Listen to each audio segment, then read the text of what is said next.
বাঁকুড়ার ছবি দেখলেন, এবার দেখুন ঝাড়গ্রামের ছবি। ঝাড়গ্রামে টানা বৃষ্টি সেখানেও হচ্ছে, আরও বৃষ্টি হবে পূর্বাভাসও রয়েছে। আর সেখানে বিস্তীর্ণ অঞ্চল কিভাবে বিচ্ছিন্ন হয়ে গেছে, তারাফেনী নদীর জল বিপদ সীমার ওপর দিয়ে বওয়ার জন্য। ঢোল ভাঙা কজওয়ে সেটা জলের তলায়। দুর্ঘটনা এড়াতে সকাল থেকেই কজওয়ের ওপর দিয়ে সব যান চলাচল বন্ধ করে দেওয়া হয়েছে। দুর্ভোগ বাড়ছে স্থানীয়দের, ব্যাহত পঠন পাঠন, জনজীবনও ব্যাহত। তন্ময় নন্দী আমাদের প্রতিনিধি সেখানকার পরিস্থিতি আরও তুলে ধরছেন। তন্ময়, প্রশাসনের তরফ থেকে কোনো বিকল্প ব্যবস্থা কিছু করা হচ্ছে?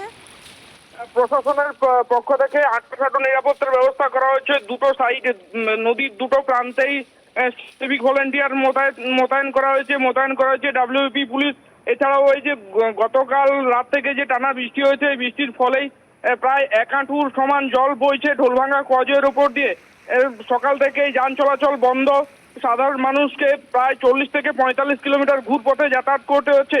দীর্ঘদিন ধরেই এই অল্প বৃষ্টির ফলে এই ব্রিজটির উপরে জল উঠে যায় এবং সাধারণ মানুষ অসুবিধার মুখে পড়েন এবং ঘুরপথেই তাদেরকে যাতায়াত করতে হয়। বারবার প্রশাসনকে জানানোর পরেও এই ব্রিজ কিন্তু মেরামত করা হয়নি এবং ওভারব্রিজ করে দিলে এইটার সমস্যা কিছুটা মিটত বলেই মনে করছেন স্থানীয়রা। ধন্যবাদ। এই মুহূর্তে আমাদের প্রতিনিধি যেমন কি পরিস্থিতি হয়ে রয়েছে, প্রশাসন কি করেছে সেটা যেমন জানালেন, আর পরিস্থিতি আপনারা নিজের চোখেও দেখতে পাচ্ছেন। আবার অনেকটা জল চলে গিয়েছে। এই ঢোলভাঙা যে কজওয়ে যেটার উপর দিয়ে মানুষ যাতায়াত করতে পারতেন, সেটা এখন জলের তলায়। সমস্ত গাড়ি চলাচল বন্ধ করে দেওয়া হয়েছে, কারণ জলের প্রবল স্রোত রয়েছে। এর উপর দিয়ে পারাপার অত্যন্ত বিপজ্জনক।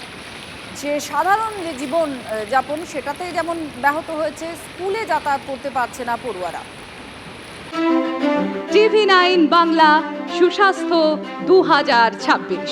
যাদের হাতে আমাদের প্রাণ, তাদের জানাই সম্মান। যে চিকিৎসকরা আমাদের জীবনটাকে ঘিরে রেখেছেন, তাদের সম্মান জানাবো আমরা। টিভি9 বাংলা হেলথ কনক্লেভ। পুরস্কার যেগুলো দিচ্ছেন তার জন্য চিকিৎসকরা উদ্বুদ্ধ হয়। স্বাস্থ্য পরিষেবায় সেরার সম্মান। দেখুন টিভি9 বাংলা সুস্বাস্থ্য, শনিবার বিকেল 5টা বেজে 25 মিনিটে টিভি9 বাংলায়। টিভি9 বাংলা, না দেখলেই নয়।